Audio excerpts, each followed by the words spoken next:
Mr. Tinh Thần, sứ giả truyền tin, người luôn đồng hành cùng bạn trong việc chăm sóc sức khỏe tinh thần và nâng tầm tri thức Việt. Xin chào, một ngày mới bắt đầu với một chủ đề mà Mr. Tinh Thần muốn mang đến cho các bạn, đó chính là muôn kiếp nhân sinh. Đây cũng chính là tên của một cuốn sách mà Mr. Tinh Thần muốn gửi tới các bạn một thông điệp đến từ vũ trụ, đó là sống chậm lại một chút và chiêm nghiệm về bản thân. Chúng ta là người tạo ra số phận của mình. Không ai có thể thực sự làm gì cho ta được. Tất cả chúng ta mỗi giây phút đều có cơ hội được gieo trồng hay gây nhân cho chính mình. Do đó, nhân tốt hay xấu đều do ta tạo nên.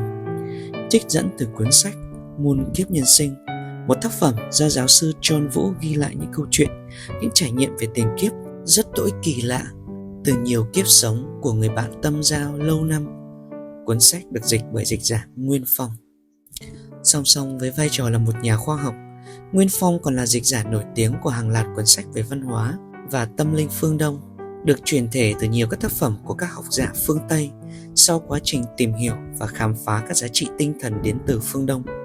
Trong số đó có thể kể đến như là Hành trình về phương Đông, Ngọc sáng trong hoa sen, Biên dặm tuyết sơn, Hoa sen trong tuyết, Huyền thuật và đạo sĩ Tây Tạng, Minh triết trong đời sống, Đường mây qua xứ tuyết, cùng với nhiều các tác phẩm khác. Đam mê thiên học, nghiên cứu sâu sắc về các văn hóa tâm linh dưới góc nhìn của khoa học.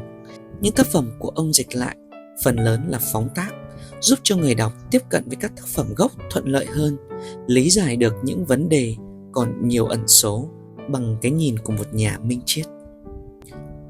Muôn kiếp nhân sinh là một bức tranh rộng lớn với vô vàn những mảnh ghép cuộc đời và là một cuốn phim sống động về những kiếp sống huyền bí trải dài từ nền văn minh Atlantis hùng mạnh đến với vương quốc Ai Cập cổ đại của các pharaoh quyền uy, đến các đế quốc hùng mạnh hiện đại ngày nay.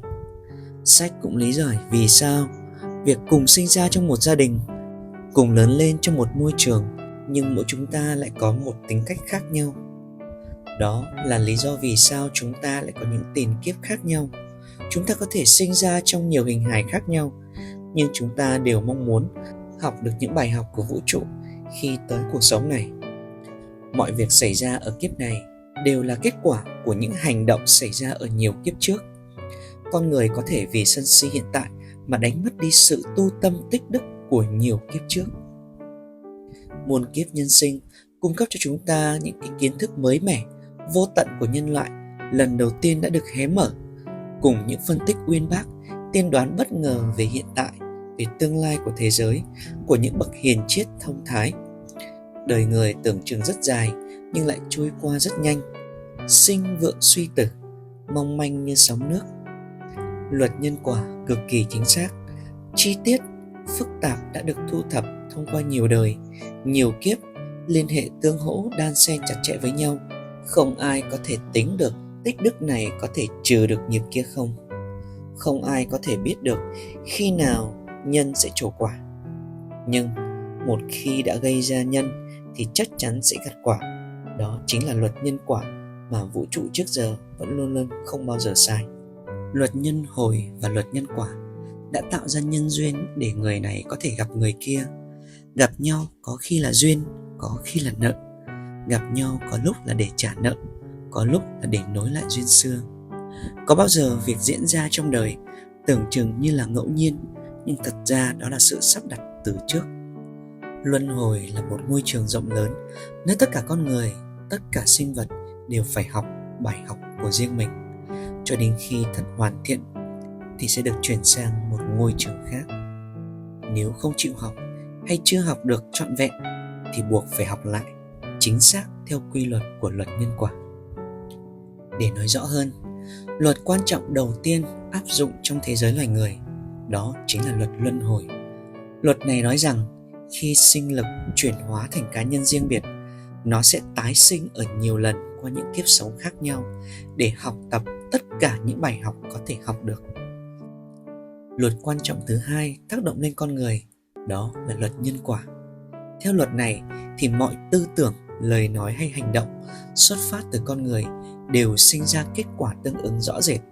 và kết quả này phải được giải quyết ít lâu sau đó hay qua nhiều kiếp sống để học hỏi và rút được ra kinh nghiệm cho bản thân.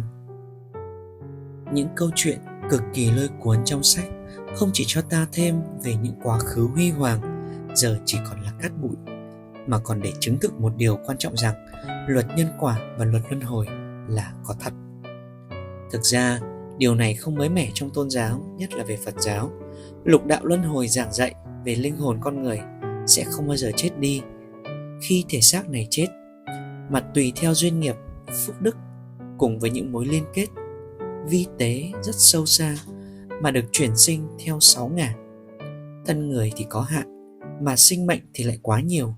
Vậy nên nhân thân nan đắc, nghĩa là thân người có được là điều Phật đã giảng. Cơ hội để được chuyển sinh làm người rất là khó, bởi vì con người sống là tạo nghiệp, nên đa số chuyển sinh thành súc vật, sâu bọ, ngạ quỷ, thậm chí là thực vật để trải qua hàng ngàn, hàng chục ngàn, thậm chí là hàng triệu đời như thế mới có cơ hội được làm người. Vì sao nói làm người là khổ? Vì sao thần Phật hay những các bậc thánh nhân lại muốn độ nhân? Chính là vì con người cứ luẩn quẩn trong cái vòng luân hồi này, không thoát ra được. Đời người trôi qua trong nháy mắt, biết bao nhiêu danh lợi, tiền tài địa vị, cố gắng phấn đấu. Nhưng những người mà ta đã thương rồi cũng phải bỏ lại. Kiếp sau là quên hết. Chỉ có vượt và thoát ra khỏi vòng luân hồi, tới được một cảnh giới cao hơn thì mới hết khổ, mới là đại tự tại. Đó chính là ý nghĩa của việc tu hành hay tu luyện. Chỉ có thân người mới tu luyện được, vậy nên được thân người là quá trân quý. Hành trình tu luyện, đó cũng chính là hành trình trở về vĩ đại nhất của mỗi sinh mệnh trong kiếp người. Đó cũng chính là hành trình gian khổ nhất, nên ít người muốn theo và có thể theo. Trong hành trình đó, kẻ thù chỉ có một, đó chính là bản thân ta. Kể cả không thể hay không muốn tu luyện, thì khi người ta hiểu rõ về luật nhân quả, luật luân hồi, rằng làm điều xấu ác thì sẽ phải nhận quả báo nặng nề, người ta cũng có thể kiềm chế được cái tâm và cái hành động của mình. Ai cũng hiểu như vậy, thế giới này sẽ tốt đẹp hơn biết bao. Cuốn sách Muôn Kiếp Nhân Sinh sẽ cung cấp cho chúng ta những kiến thức mới mẻ về quá khứ, hiện tại và tương lai, từ đó dẫn dắt ta chiêm nghiệm về các quy luật vẫn luôn luôn tồn tại trong cuộc sống. Đó chính là luật nhân quả và là luật luân hồi, cũng như nhắc nhở cho chúng ta quy luật tự nhiên của đời đời kiếp kiếp là không thể thay đổi. Đó chính là sinh, lão, bệnh, tử.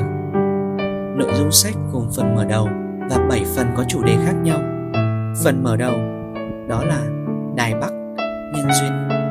Phần 1, Colorado, cuộc gặp gỡ tiền định. Phần 2, Atlantis, tiền kiếp dậy sóng. Phần 3, Karma, nghiệp quả báo ứng. Phần 4, Ai Cập, thần linh không trong tượng đài. Phần 5, Pharaoh, quyền lực và yêu thương. Phần 6, luân hồi các nền văn minh, không có gì là mãi mãi. Phần 7, thành trụ hoại diệt, vòng tròn của vũ trụ. Một trong số những tiền kiếp trước của Thomas, nhân vật chính trong Muôn Kiếp Nhân Sinh, kể rằng mình đã từng sống ở lục địa Atlantis, nơi con người là á thần và cả những con người đã được lai tạo với các loài dã thú. Con người ở Atlantis không có tình thương và sự đồng cảm với nhau. Họ còn thèm khát và bị dâm dục điều khiển trong mọi hành động. Cuối cùng các quốc gia trong Atlantis gây chiến với nhau và tất cả đã bị xóa sổ bởi một trận động đất chôn vùi nền văn minh Atlantis. Tuy nhiên một số người đã sống sót để tới với một số vùng đất khác để tái thiết lại từ đầu, dựa trên các tôn giáo, sự tiến bộ về tâm linh, văn minh của mình. Ai Cập may mắn được những người Atlantis sống sót lựa chọn.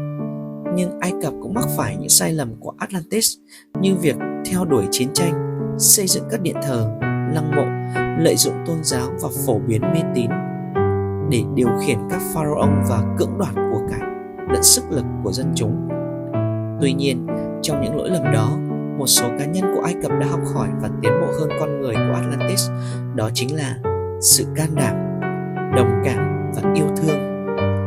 Đây không phải là cái kết có hậu trong một câu chuyện dài, vượt thời gian và trải dài với vô số kiếp này. Và con người trong thời gian hiện đại đã lại mắc sai lầm từ hàng nghìn năm về trước. Các bạn thấy sao về cuốn sách Muôn Kiếp Nhân Sinh của tác giả John Vũ, được dịch bởi dịch giả Nguyên Phong? Hãy để lại bình luận ở phần comment để cùng Mr. Tinh Thần khám phá những nội dung hấp dẫn và những câu chuyện ly kỳ trong những phần tiếp theo của Muôn Kiếp Nhân Sinh. Mời các bạn subscribe, theo dõi kênh của Mr. Tinh Thần, sứ giả truyền tin, người luôn đồng hành cùng bạn trong việc chăm sóc sức khỏe tinh thần và nâng tầm tri thức Việt. Xin chào và hẹn gặp lại các bạn ở những số tiếp theo.